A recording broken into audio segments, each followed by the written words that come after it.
Step 2లో మనకు కావాల్సింది పేపర్ డ్రాఫ్టింగ్, తర్వాత స్కేల్, ఒక స్కెచ్, తర్వాత ఆర్మ్ హోల్ స్కేల్. ఇవన్నీ మన దగ్గర పెట్టుకొని నీట్గా ఈ పేపర్ని కూడా మనం డైరెక్షన్ పట్టుకో, పేపర్ డైరెక్షన్ ఇలా పెట్టుకోవాలన్నమాట. అంటే ఈ డైరెక్షన్లో. ఓకే. మనం క్లాత్ కూడా ఇదే డైరెక్షన్లో పెట్టుకోవాలి ఎప్పుడైనా సరే. Length 13 plus ½ inch. ఇది ఎక్స్ట్రా మార్జిన్ కోసం పెట్టాను. చూసావు కదా ఇలా. అంటే కింద ½ ఇంచ్ మనం స్టిచ్ చేస్తాము, పైన షోల్డర్ భాగం ½ ఇంచ్ కట్ చేస్తాం, స్టిచ్ చేస్తాం. అంటే కట్ చేసి నీట్గా స్టిచ్ చేస్తాం కాబట్టి ½ ఇంచ్ సరిపోతుంది. మార్జిన్ కూడా ఎక్కువ పెట్టుకుంటే మనకు కన్ఫ్యూజ్ అవుతుంది. ఇక్కడ షోల్డర్ పార్ట్, నెక్ లెంత్ కదా మ్యామ్. నెక్స్ట్ షోల్డర్ తీసుకొని తర్వాత నెక్ తీసుకుందాం. షోల్డర్ పార్ట్ అనేది మనకి 15 వచ్చింది కదా, ఈ 15ని బై 2 చేయాలి. అంటే 2 పార్ట్స్ చేస్తే 7.5 వస్తుంది. ఈ 7.5లో మనము 5.5 నెక్ కోసం పెట్టుకుంటాం. ఎందుకంటే ఓపెన్ నెక్స్ కి ఎప్పుడైనా 5.5 పెట్టుకోవాలి షోల్డర్ దగ్గర.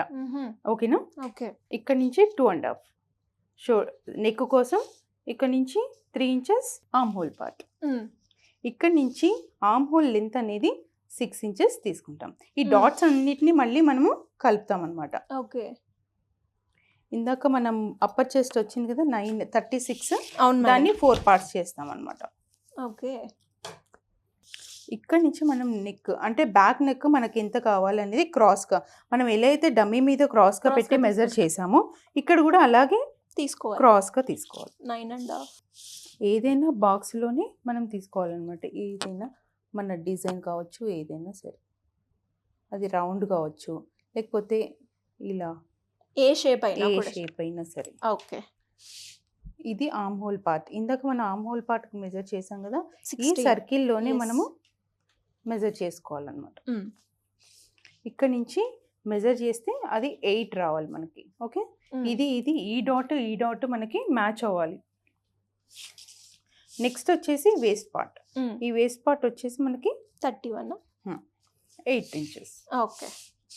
ఈ డాట్స్ అన్నిటిని కలుపుతాం. అంటే బ్యాక్ పార్ట్ అనేది మనకి ఇప్పుడు రెడీ అయిపోయింది.